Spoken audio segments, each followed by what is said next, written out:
আসসালামু আলাইকুম দর্শকবৃন্দু। আজ দেখাচ্ছি নতুন পদ্ধতিতে পোলাও রান্না।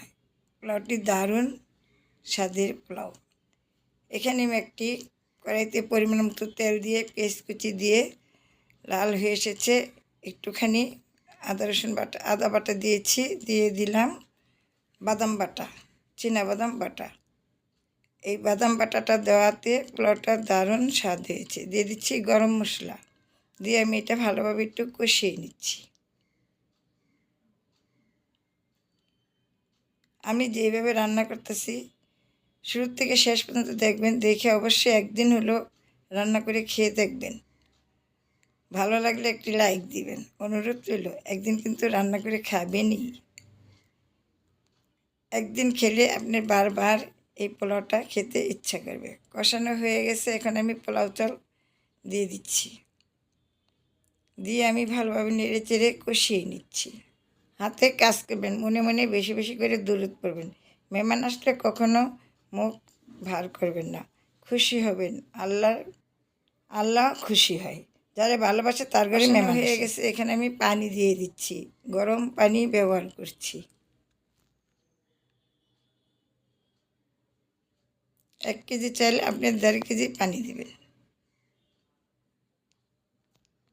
এখন ঢাকনা দিয়ে রাখিছিলাম, এখন আমি দেখে উলট পুলট করে দিয়ে দিচ্ছি কাঁচামরিচ, দিয়ে দিচ্ছি আবার হাতের তৈরি ঘি। এই ঘি তৈরি করেছি অনেকভাবে, আপনি ভিডিও চাইলে আমার দেখে নিতে পারেন।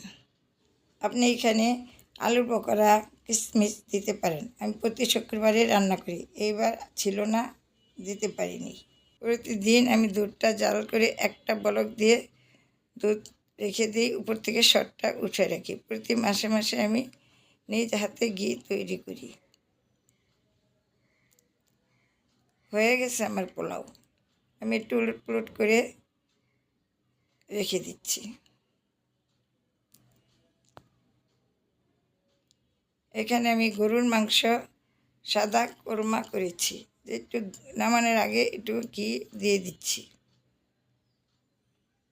এক পাশে পোলাও বসেছি, এক পাশে আমি মাংস রান্না করছি। এই মাংসটা কিভাবে রান্না করলাম আমার ভিডিও দেওয়া আছে, দেখে নিন। দারুণ স্বাদের একটি মাংস। এই রান্নাগুলো প্রত্যেকটার ভিডিও আছে। এখানে চান্দা মাছ ভাজা আছে। তো বিদায় নিচ্ছি, ভালো থাকুন, সুস্থ থাকুন, এই কামনাই করি। আল্লাহ হাফেজ।